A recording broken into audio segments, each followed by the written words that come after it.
بسم اللہ الرحمن الرحیم۔ آج ہم میدان عرفات میں حضرت محمد صلی اللہ علیہ وآلہ وسلم نے جو خطبہ حج دیا تھا، آئیے اس خطبے کے اہم نکات کو دہرا لیں، کیونکہ ہمارے نبی صلی اللہ علیہ وسلم نے کہا تھا میری ان باتوں کو دوسروں تک پہنچائیے۔ نمبر 1، اے لوگو سنو، مجھے نہیں لگتا کہ اگلے سال میں تمہارے درمیان موجود ہوں گا۔ میری باتوں کو بہت غور سے سنو اور ان کو ان لوگوں تک پہنچاؤ جو یہاں نہیں پہنچ سکتے۔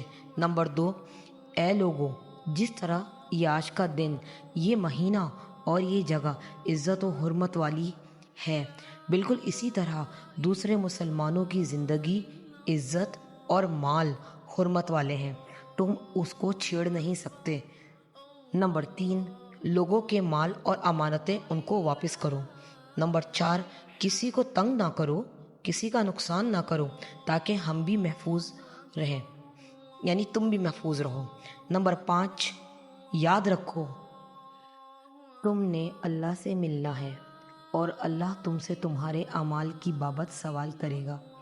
نمبر 6، اللہ نے سود کو ختم کر دیا، اس لیے آج سے سارا سود ختم کر دو، معاف کر دو۔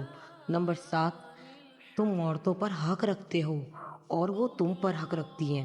جب وہ اپنے حقوق پورے کر رہی ہیں تو تم ان کی ساری ذمہ داریاں پوری کرو۔ نمبر 8، عورتوں کے بارے میں نرمی کا رویہ قائم رکھو، کیونکہ وہ تمہاری شراکت دار یعنی پارٹنرز ہیں اور بے لوث خدمت گزار رہتی ہیں۔ نمبر 9، کبھی زنا کے قریب بھی مت جانا۔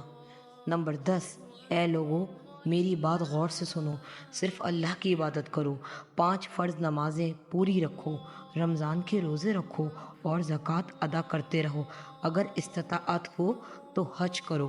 نمبر 11، زبان کی بنیاد پر، رنگ نسل کی بنیاد پر تعصب میں مت پڑ جانا، کالے کو گورے پر اور گورے کو کالے پر، عربی کو اجمی پر اور اجمی کو عربی پر کوئی فوقیت حاصل نہیں، ہر مسلمان دوسرے مسلمان کا بھائی ہے، تم سب اللہ کی نظر میں برابر ہو، برتری صرف تقویٰ کی وجہ سے ہے۔ نمبر 12، یاد رکھو تم ایک دن اللہ کے سامنے اپنے اعمال کی جواب دہی کے لیے حاضر ہونا ہے، خبردار رہو، میرے بعد گمراہ نہ ہو جانا۔ نمبر 13، یاد رکھنا میرے بعد کوئی نبی نہیں آنے والا، نہ کوئی نیا دین لایا جائے گا، میری باتیں اچھی طرح سے سمجھ لو۔ نمبر 14، میں تمہارے لیے 2 چیزیں چھوڑ کر جا رہا ہوں، پہلا قرآن اور میری سنت، اگر تم نے ان کی پیروی کی تو کبھی گمراہ نہیں ہوگے۔ یعنی میں تمہارے لیے 2 چیزیں چھوڑ کے جا رہا ہوں، پہلا قرآن ہے اور دوسری میری سنت، اگر تم نے ان کی پیروی کی تو تم کبھی گمراہ نہیں ہوگے۔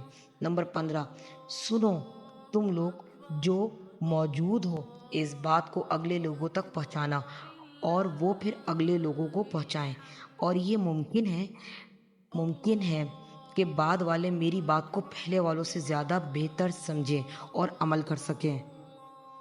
پھر آسمان کی طرف چہرہ مبارک اٹھایا اور کہا، اے اللہ، گواہ رہنا میں نے تیرا پیغام تیرے لوگوں تک پہنچا دیا۔ اللہ تعالیٰ ہمیں ان لوگوں میں شامل کرے جو اس پیغام کو سنے، پڑھے اور اس پر عمل کرنے والے بنے اور اس کو آگے پھیلانے والے بنے۔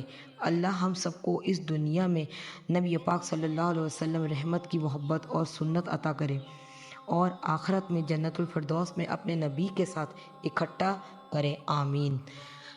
دعاؤں میں یاد رکھیے گا۔ جزاک اللہ خیر۔